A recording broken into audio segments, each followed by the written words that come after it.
हाँ भैया बताओ। जल्दी कर। महाराज राधे राधे। जी जी। जय श्री कृष्णा, जय श्री मन्नारायण। भैया अभी बैठो बात करें। महाराज जी मैं कानपुर से आया हूँ। मेरा एक प्रश्न है कि मेरे माता पिता जी गुजर चुके हैं, मैं उनकी गया करना चाहता हूँ पर गया नहीं जाना चाहता है। क्यों? क्योंकि हमारे जो बेटा हुआ है वो सपना देकर आया हुआ है हमारी वाइफ को जी, इसलिए मैं। ठीक है। क्या नाम है आपका? अनामिका। अनामिका। कुछ सुनाएंगे? हाँ जी। क्या आपने यहाँ दर्शन किया माताओं का? हाँ जी। प्रसाद पाया? हाँ जी। चलो खुश रहो। बताओ। माता पिता जी गया करना चाहता हूँ सब। कर लो, चले जाना जब भी आपके मन हो। पितृपक्ष में विशेष होता है। पर गया नहीं जाना चाह रहा सब। तो गया गए बिना फिर कैसे होगा? भागवत वगैरह के माध्यम से। नहीं तो भागवत जी भी करा सकते हैं, लेकिन गया जी क्यों नहीं जाना चाहती बताओ। हमारा जो बच्चा हुआ है वो सपना देख रहा है हमारी वाइफ को क्या? कि मैं आपके घर में आएगा हूँ। कौन? किसने सपना दिया था? वाइफ को। किसने दिया था सपना? पिताजी ने। आपके पिताजी ने? हाँ जी। कि वो आपके घर में आ रहे हैं? हाँ जी। ठीक है, तो अब आप गया जी नहीं जाना चाह रहे हैं? हाँ, वो क्यों पूरा जो कहते हैं कि अगर गया जाओगे तो इधर हो सकता है कोई दूसरा कांड हो सकता है। अच्छा हाँ। तो ये बात है।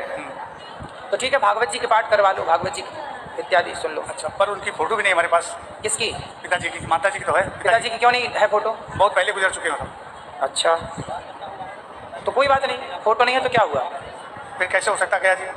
भाई फोटो की जरूरत थोड़ी पड़ती है, नाम गोत्र से होता है। हो सकता है। बिल्कुल हो सकता। अच्छा, तो तारण हो सकते हैं। हाँ, भागवत जी से सबकी सदगति होती है। अच्छा। फोटो वोटो तो अब है, 100 साल पहले कहाँ फोटो थी?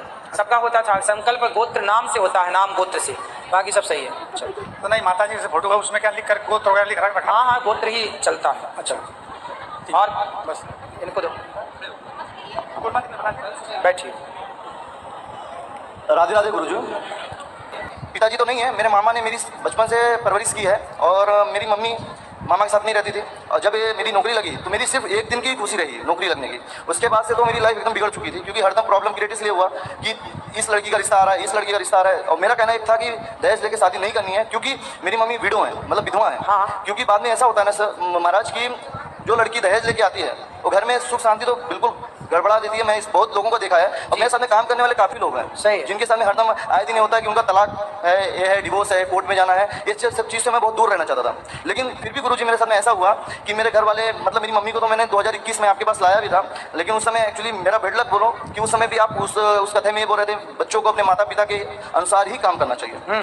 तो इस कारण से मेरी हिम्मत नहीं हुई। अगर मैं बोला कि मेरी मम्मी एक धमकी देती है हमें कि अगर तुम अपनी मर्जी से शादी करोगे तो मैं तुम्हें छोड़ दूंगी और मैं महाराज जी के पास जाऊंगी, उनके पास काफ़ी माताएं हैं, तो मेरा भी। आपकी माँ आई है? नहीं, मम्मी नहीं आई, मेरी वाइफ आई है, जिससे शादी मैंने अपनी मर्जी से की है। और कोर्ट मैरिज सर मुझे करना पड़ा मजबूरन थी, क्योंकि मेरे घर में आए दिन झगड़े इसलिए होते थे कि मुझे दहेज लेना है और शादी करना है। तो फिर आपने दहेज नहीं लिया? नहीं, मैंने कोर्ट से शादी की और लड़की को डायरेक्ट अपने पास लाया। और अभी तो मेरी मम्मी से सब कुछ सही है, सब कुछ ओके हो गया है। लेकिन आज भी मेरे रिश्तेदार और मेरे मामा, खास करके मेरे मामा और मेरे चाचा चाची लोग आए दिन अभी भी मम्मी को भड़काते रहते हैं, तो कभी कभी भड़क जाती हैं। आपकी माँ को कहना, मेरी ये वीडियो अपनी माँ को सुनवाना कि देखो कितना अच्छा बेटा है ये। आज के समाज में सच बताएं, बच्चे दहेज नहीं चाहते। जो बच्चों के माँ बाप हैं वो अभी उस मानसिकता से बाहर नहीं आए। अरे हम में काबिलियत होगी तो हम अपनी पत्नी बच्चों को कमा के खिलाएंगे। हम लड़की के पिता से क्यों दहेज लें? वो अपनी श्रद्धा से जो देना चाहे वो दे दे, पर डिमांड क्यों करें? ये तो बहुत अच्छा बच्चा है कि दहेज नहीं लेना चाहता, दहेज की दीवार को गिराना चाहता। ऐसे बच्चे तो भारत में हर घर में होने चाहिए। लेकिन गुरुजी एक कारण ये भी रहा कि दहेज ना जो मुझे नहीं लेना था, इसलिए कि मैंने बताया कि मेरे ऑफिस में मैंने काफ़ी लोगों को देखा है कि कोर्ट कचहरी को चक्कर लगाना, 30 लाख लेते हैं, बाद में डिवोर्स जब फाइल होती है तो डिवोर्स जब फाइल होती है तो 50 लाख 60 लाख इन सब चीज़ों से बचना था। आपकी पत्नी आपकी पसंद से आई है? बिल्कुल, मैं अपने पसंद से, मैं किसान के घर से, मतलब फिलहाल मैं तो कहूँ मेरी मम्मी को ऐसा लगता था कि लड़का मेरा मनपसंद शादी करना चाहता है, इसलिए दहेज के लिए खिलाफत दिखावा कर रहा है। लेकिन मेरा ऐसा नहीं था। मेरा कहना था ठीक है, मेरी पसंद से शादी नहीं करनी कोई बात नहीं, लेकिन शादी करूंगा तो किसान के घर की लड़की होनी चाहिए या गरीब घर की लड़की होनी चाहिए।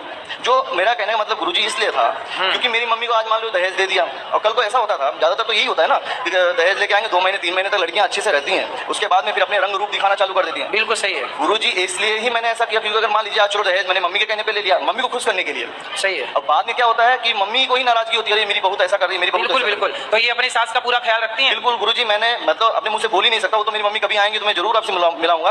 और फिर मैंने मम्मी को इस समय एक चीज़ और भी बोला था, शायद आज आपको बुरा भी लगे। मैंने बोला कि उस समय सर गुरुजी मैंने एक्चुअली है कि मैं देखा भी नहीं था कि कि आप माताओं की इतनी अच्छी से सेवा करती हैं। अभी मैंने ऊपर गया, देखा वाकई में आप बहुत अच्छा काम कर रहे हैं और रियल है, जो भी है रियल है।